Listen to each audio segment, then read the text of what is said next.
Welcome student, SVM online class में आपका स्वागत है।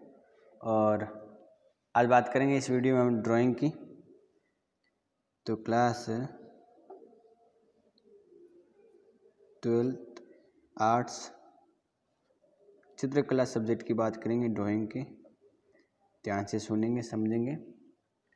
हम पढ़ेंगे कंदरिया महादेव का मंदिर। हम पढ़ रहे थे कल, थोड़ा बहुत देखा था कंदरिया महादेव का मंदिर। उसके आगे पढ़ेंगे और लेसन भी हमको पूरा करना है, हो जाएगा बिल्कुल। तो कंदरिया महादेव का मंदिर खजुराहो के प्रसिद्ध मंदिरों में सबसे बड़ा मंदिर कंदरिया महादेव का मंदिर है। ठीक है, तो कल हमने देखा था कि इसकी वहाँ पर कितनी मूर्तियाँ मिली। अगर हम 2-3 फीट की बात करें तो 372 मूर्तियाँ मिली हैं। मंदिर के साइज़ की बात करें तो 109 फीट लंबा है, 60 फीट चौड़ा है और 116 फीट ये ऊंचा है। ये ध्यान रखना आपको, ठीक है। तो ये बात आपको ध्यान में रखनी है कि कितना इसकी साइज़ क्या है। हमने इसकी बात कर ली।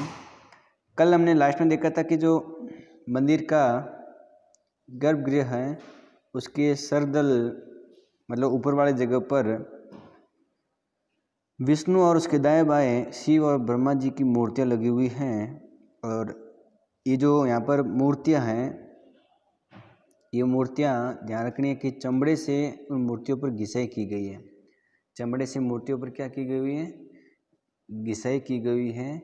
और इस वजह से ये मूर्तियाँ चमकती हैं, बड़ी महत्वपूर्ण मूर्तियाँ हैं।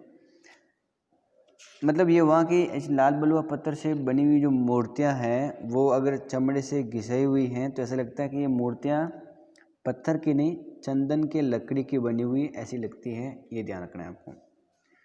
तो मूर्तियाँ जो कंदरिया महादेव मंदिर के अंदर जो मूर्तियाँ मिली हैं उन मूर्तियों को चमड़े से घिसाई करके लगाया गया है। और जब इन मूर्तियों को हम देखते हैं तो ऐसा लगता है चंदन के लकड़ी से बनी हुई मूर्तियाँ हैं। ठीक है, तो ये ध्यान रखना है आपको। खजुराहो में एक और खुला मंदिर है, 64 योगिनियों का मंदिर है। तो 64 योगिनियों का एक मंदिर है, ये भी खजुराहो में है। क्योंकि खजुराहो में बहुत सारे मंदिर मिले हैं, जो 22 मंदिर मिले हैं उसमें हम महत्वपूर्ण मंदिरों की बात कर रहे हैं। ठीक है, और ये जो मंदिर है 64 योगिनी का जो मंदिर है ये ग्रेनाइट पत्थर का बना हुआ है। ग्रेनाइट भी वैसे खुदरा है, खुदरनुमा। तो ग्रेनाइट पत्थर का बना हुआ मंदिर है, ये ध्यान रखना है आपको। और अगर बात करें तो इस मंदिर के निर्माण की, तो ये जो मंदिर है ये 900 ईस्वी में बना हुआ था। ऐसा माना जाता है कि 900 ईस्वी में बना हुआ है।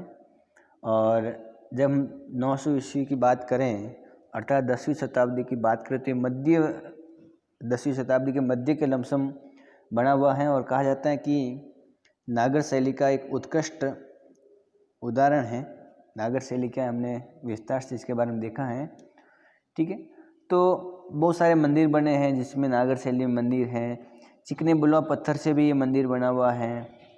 ठीक है, तो ये ध्यान रखना है कि यहाँ पर ये जो मंदिर बना है ग्रेनाइट से, उसके बाद वाला जो भाग है हिस्सा वो नागर शैली में चिकने बलुआ पत्थर से भी निर्मित है। यहाँ पर हमें अलग अलग प्रतिमाएं मिलती हैं। अलग अलग प्रतिमाओं की बात करें तो आप ध्यान रखेंगे यहाँ पर हमें एक ब्रह्माणी, इंद्राणी और महिषासुर मर्दिनी की प्रतिमाएं हमको यहाँ मंदिर में दिखाई देती हैं 64 योगिनी के मंदिर में।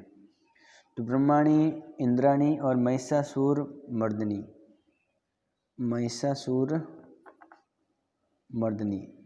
महिष बोलते हैं भैंसे को। भैंसा नामक जो असुर था, राक्षस था, उसको मारते हुए माता जी की जो मूर्ति है वो हमें यहाँ पर मिलती है। तो ये प्रमुख हिंदू धर्म की मूर्तियों की बात हमने कर ली है। अब बात करते हैं जैन धर्म से जुड़ी हुई मूर्तियाँ भी मिली है। जैन धर्म की कौन कौन सी मूर्तियाँ यहाँ दिखाई देती हैं, तो आप ध्यान रख सकते हो। खजुराहो में 8 जैन मंदिर भी हैं। कितने मंदिर हैं? जैन मंदिर कितने? 8 क्या हैं? जैन मंदिर हैं खजुराहो में। अगर इन मंदिरों की बात करें तो ये दूसरे जो मंदिर है हिंदू धर्म के, वैसे ही यहाँ मूर्ति शिल्प उसकी नज़र आती हैं। इन मंदिरों में सबसे बड़ा जो मंदिर है, जैन मंदिर में सबसे जो बड़ा मंदिर है वो आप ध्यान रखेंगे कि यहाँ पर सबसे बड़ा मंदिर है जैन मंदिर में वो, तो आप ध्यान रखेंगे कि सबसे बड़ा जो मंदिर है वो पार्श्वनाथ का मंदिर है। किसका मंदिर है? पार्श्वनाथ का मंदिर है। ठीक है, पार्श्वनाथ। अगर इस मंदिर के निर्माण की बात करें तो आप ध्यान रखेंगे इस मंदिर का निर्माण 950 ईस्वी से 1050 ईस्वी के मध्य हुआ था और ये जो मंदिर है वो 62 फीट लंबा है। ठीक है, ये ध्यान रखना है आपको, और 31 फीट चौड़ा है। 31 का दूना 62 होता है, तो मतलब 62 तो क्या है, लंबा है। चौड़ा कितना है? 31 है, ये ध्यान रखना है आपको। इसकी जो बाहरी भित्तियाँ हैं उस पर 3 अलग अलग प्रकार की पंक्तियाँ हैं मूर्तियों के अंदर। मतलब जो मंदिर मिला है, इस मंदिर की जो बाहर वाली दीवार है उस दीवार पर 3 अलग अलग पंक्तियाँ बनी हुई हैं मूर्तियों के लिए, और उन बीच में अनेक सारी मूर्तियाँ लगी हुई 3 अलग अलग पंक्तियों के अंदर, ये ध्यान रखना है आपको। तो जो पार्श्वनाथ का मंदिर है वो कब बना, एक तो ये ध्यान रखना है आपको। इसकी लंबाई और चौड़ाई की हमने बात कर ली है, तो ये भी ध्यान रखना है कि इन बाहर वाली जो मूर्तियाँ हैं आप चित्र के माध्यम से भी समझ सकते हो। जैसे ये जो मंदिर है पार्श्वनाथ के मंदिर के बाद 3 अलग अलग पंक्तियाँ बनी हुई है, 1 2 3, ठीक है। और 1 2 3 पंक्तियाँ हैं, इसमें जैन धर्म से जुड़ी हुई बहुत सारी मूर्तियाँ बनी हुई हैं। तो कितनी सुंदर रूप से और बेहतरीन मूर्तियाँ बनी है उस समय की, ये भी ध्यान रखना है आपको, ठीक है। तो ये मूर्तियाँ आप आराम से समझ सकते हो। जो कंद्रिया महादेव मंदिर की हमने जो बात की है, उसकी जो दीवार है उस दीवारों पर भी बहुत सारी मूर्तियाँ हैं। अगर कंद्रिया महादेव के मंदिर के दीवारों की बात करें, किसकी बात करें? दीवारों की, तो उन दीवारों पर हमें देवी देवताओं की मूर्तियाँ मिलती हैं, देवी देवताओं की मूर्तियाँ मिलती हैं, प्रेमी या प्रेमिकाओं की मूर्तियाँ भी मिलती हैं, प्रेमी प्रेमिकाओं की, ठीक है। देवदूतों की भी मूर्तियाँ यहाँ पर मिलती हैं। कहाँ पर? खजुराहो का जो कंद्रिया महादेव का मंदिर है उसके बाहर दीवारों पर। इसके अलावा अलग अलग प्रकार की आकृतियों में अगर हम नारी आकृतियों की बात करें तो बड़ी सुंदर रूप से नारी आकृतियाँ बनी हुई हैं। नारी जो दृश्य हैं उसमें हमें भाव भंगिमाएँ और श्रृंगार रस दर्शाया गया है।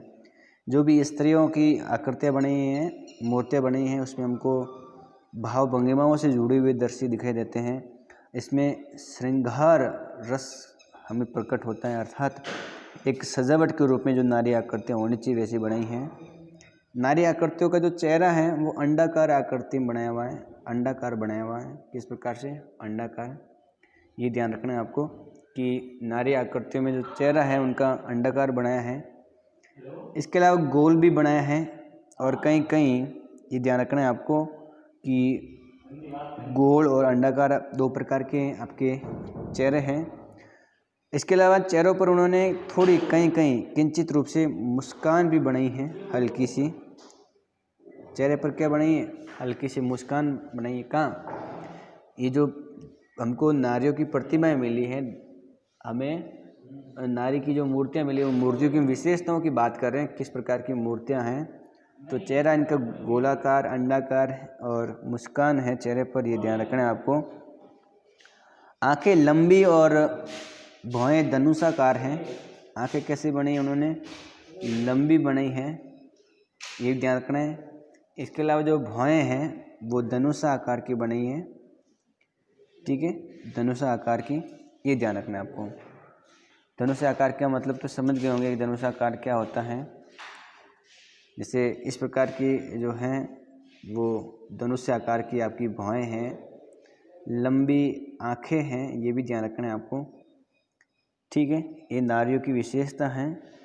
और शरीर उनका जो है नारियों का, वो मूर्ति शिल्पों में हमें मासल शरीर और क्रियाशीलता वाला सुंदरता दिखाई देती है, उसमें भी ध्यान रखना है आपको। और दैनिक क्रियाकलाप के विषय पर मूर्ति है, दैनिक क्रियाकलाप करते हुए ऐसी मूर्तियां हैं। आध्यात्मिक भाव वाली मूर्तियां हैं। कौन से भाव वाली? आध्यात्मिक भावनाओं वाले से युक्त ये मूर्तियां हमको नज़र आती हैं। कहाँ पर? खजुराहो के मंदिर की मूर्तियों के अंतर्गत। तो ये सारी बात हो जाती है आपके खजुराहो के मंदिर की। अब आपको क्या करना है कि किताब से भी इस टॉपिक को पढ़ना है आराम से। और दूसरी बात है कि आप वीडियो को कितनी बार देखो। आप एक बार देखेंगे, फिर 2 दिन बाद इस वीडियो को दोबारा देखो, 4 दिन बाद वापस देखो।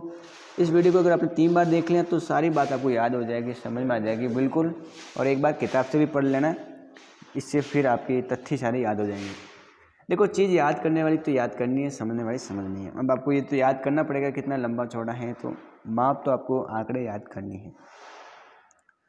तो खजुराहो की बात कर लिए। अब हमें कुछ कांस्य मूर्ति पढ़ लेते हैं। हमें पढ़ना है कि चोल वंश के समय जो कौन सी है, चोल के काल में जो कांस्य मूर्ति बनी है उसकी बात करते हैं। चोल कालीन कांस्य मूर्ति कला या मूर्ति शिल्प, ठीक है, उसकी बात करेंगे। आराम से समझेंगे किस प्रकार से मूर्ति बनाई जाती थी उसमें चोल वंश में, और कौन कौन सी महत्वपूर्ण मूर्तियां मिली हैं, तो ये भी ध्यान रखना है आपको। तो सबसे पहले बात करेंगे नटराज की। नटराज की बात करेंगे, बढ़िया मूर्ति है। नटराज की जो मूर्ति है वो कांस्य धातु से बनी हुई है। कांस्य धातु किससे मिलकर बना होता है, तो तांबा और टीन को मिलाते हैं तो कांस्य धातु बनता है। दरअसल ये जो मूर्ति है, जब हम इस मूर्ति को देखते हैं, नटराज की मूर्ति, तो भगवान शिव को इसमें एक पैर पर खड़े हुए दिखाया गया है। भगवान शिव क्या है, एक पैर पर खड़े हैं, इस प्रकार की मूर्ति में दिखाया गया है। और जो उनकी जो मूर्ति में एक पैर खड़ा है, तो जो हमको मुद्रा नज़र आ रही है वो है भगवान शिव की नृत्य मुद्रा। कौन सी मुद्रा हमको समझ में आ रही है कि नृत्य मुद्रा है। और भगवान शिव की एक टांग ऊपर है, और इस प्रकार की जो मुद्रा दिखाई गई है, खड़ी मुद्रा, वो नृत्य करते हुए दिखाया गया है।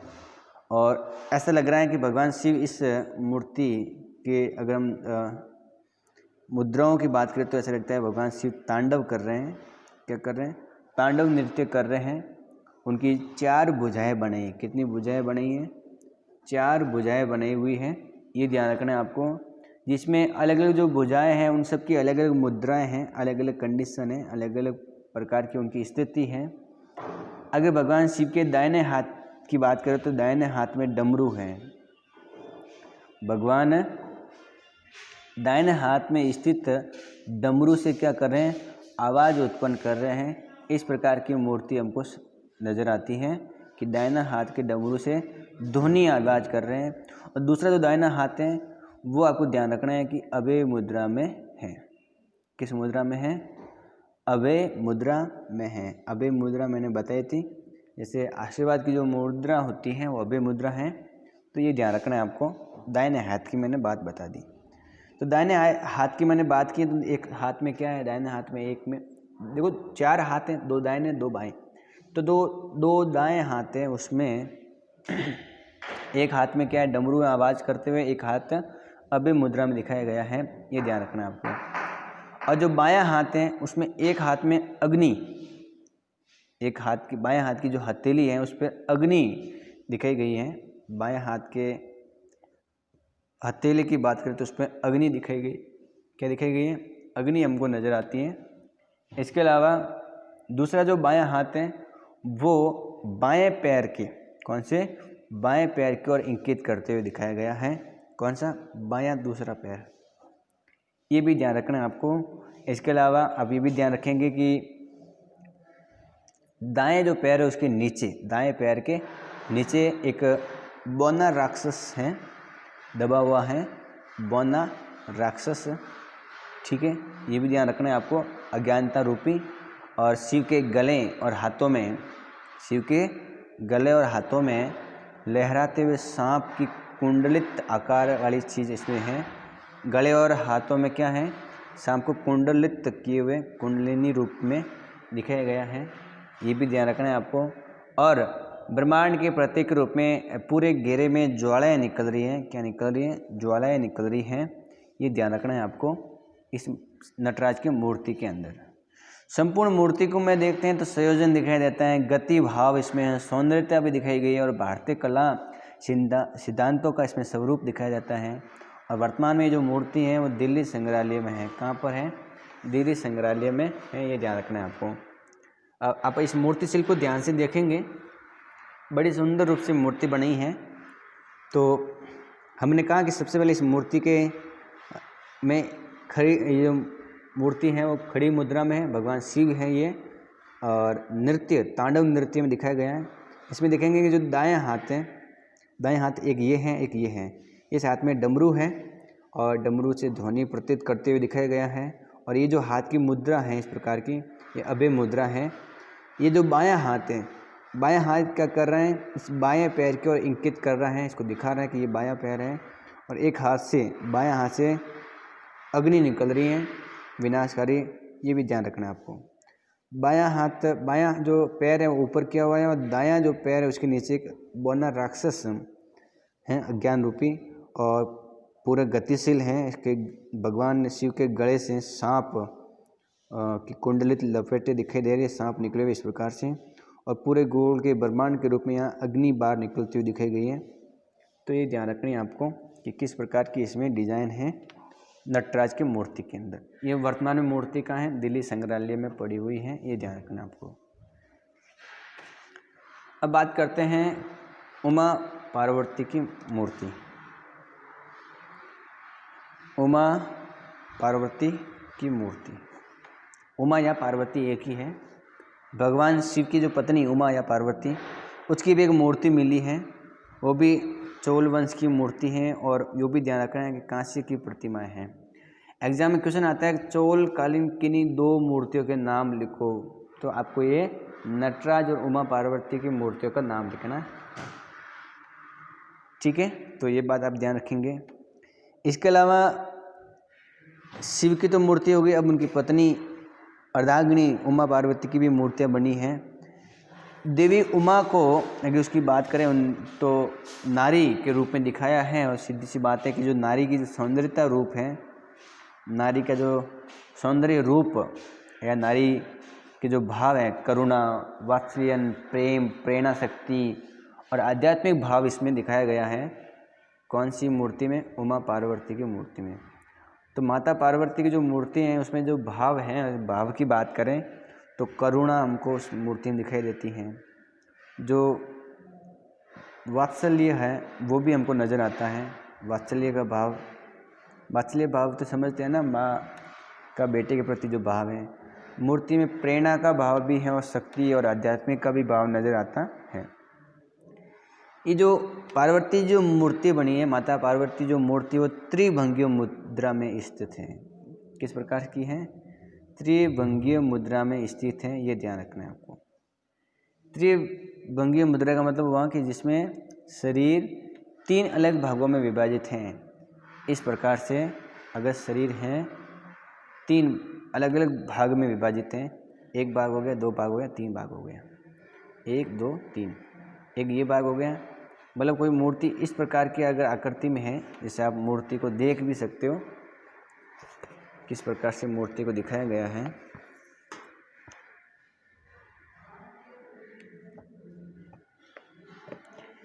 ये जो मूर्ति आपको दिखाई दे रही है, माता पार्वती उमा की मूर्ति चोल वंश की, चोल कालीन मूर्तियों में से प्रमुख है, कांस्य धातु की बनी है। तो तीन इसमें भंगे, एक तो ये आपको, फिर ये, फिर ये। तो त्रिभंगीय जो आकृति होती है वो ऐसी होती है, एकदम सीधी नहीं है, तीन अलग अलग भाग्य रूप में मूर्ति को दिखाया है। तो त्रिभंगीय मुद्रा में है। और इसके अलावा इस मूर्ति की बात करें तो दायां भाग है, दायां जो पैर है वो कुछ आगे निकला हुआ है, दायां जो पैर है वो क्या है, थोड़ा आगे निकला हुआ है। और शरीर का संपूर्ण जो भार है, शरीर का संपूर्ण जो भार है वो इस पैर पर दिया हुआ दिखाया गया है, ये हल्का सा आगे लिया हुआ है।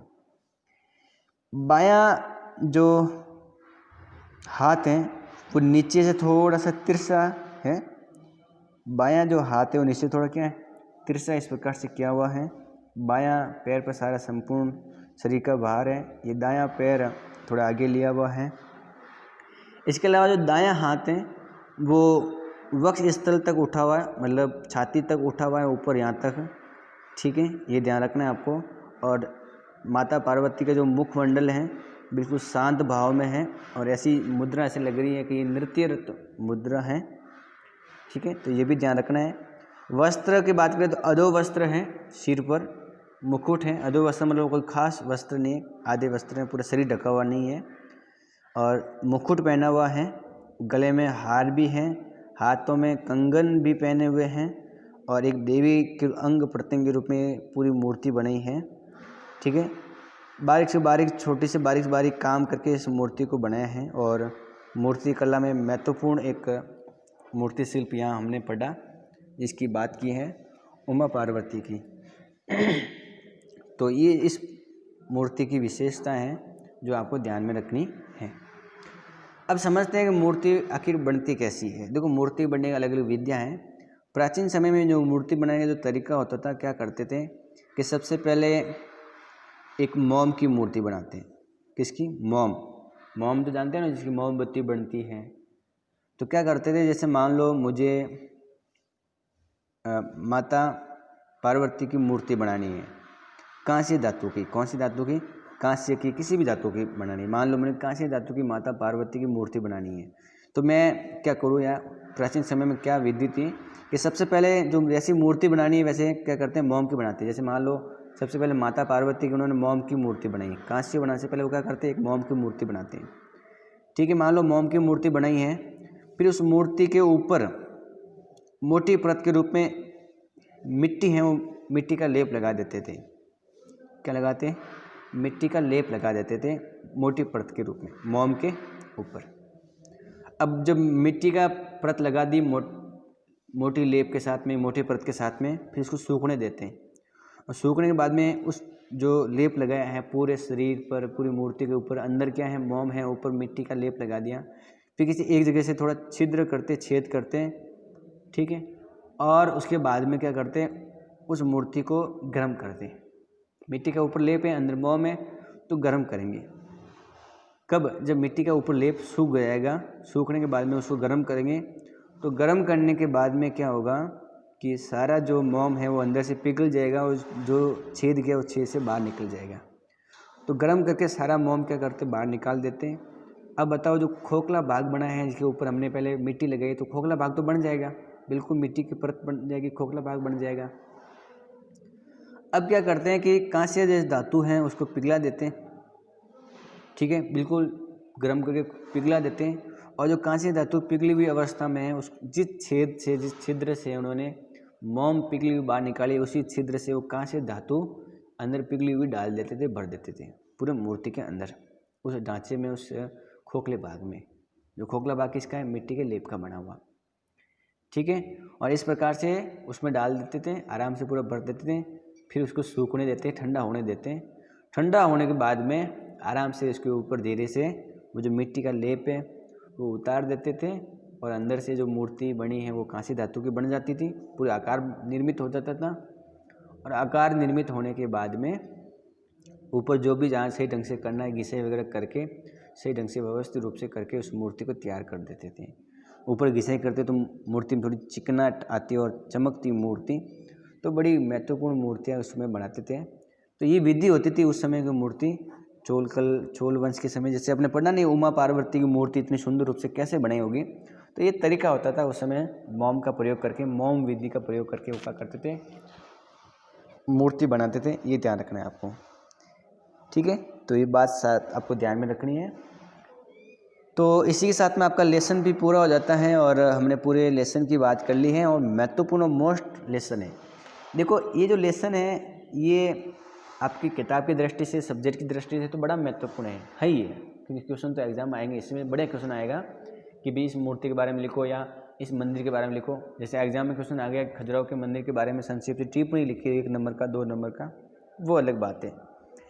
लेकिन ये जो पार्ट है ये आपके जीवन के लिए भी बड़ा महत्वपूर्ण है, आपके नॉलेज के लिए। देखो, अगर आपको इसके बारे में पता होगा कैसे मूर्तियाँ, कैसा मंदिर था, कहाँ पर है, तो कभी भी घूमने जाओ तो काम तो आएगा। और मेन आपको ये पता होगा कि भारत के अंदर किस प्रकार की मूर्तियाँ बनेंगी। तो एक ज्ञान की दृष्टि से देखें और आपके नॉलेज के लिए देखें, तो जब आप कभी भी एलोरा की गुफाओं में घूमने जाओ तो वहाँ पर आप क्या देखेंगे, आपको वहाँ पर नजर आएगा बहुत सारी मूर्तियाँ। तो आपको पता होगा कि यहाँ पर तो भाई एलोरा में तो ये मूर्तियाँ मिली हैं, एलिफेंटा में इस प्रकार की मूर्तियाँ मिली हैं, अजंता की हमने बात की 11वीं क्लास में, तो वहाँ पर ऐसी मूर्तियाँ मिली हैं। तो फिर आपको गाइड की जरूरत नहीं है, फिर आप खुद गाइड हो, क्योंकि आपको पता है इसके अंदर क्या विशेषता है, किस समय किस काल की बनी हुई है। ठीक है, तो हमने सारी जो मध्यकालीन भारत की मूर्ति कला के बारे में पढ़ लिया है। अगले वीडियो में हम राजस्थान मूर्ति कला के बारे में बात करेंगे। तो आज के लिए इस वीडियो में इतना ही। वीडियो को लाइक करें, चैनल को सब्सक्राइब करें, वीडियो को शेयर भी ज़रूर करें। ठीक है, और अगले वीडियो में नए लेसन की शुरुआत करेंगे। आज इतना ही।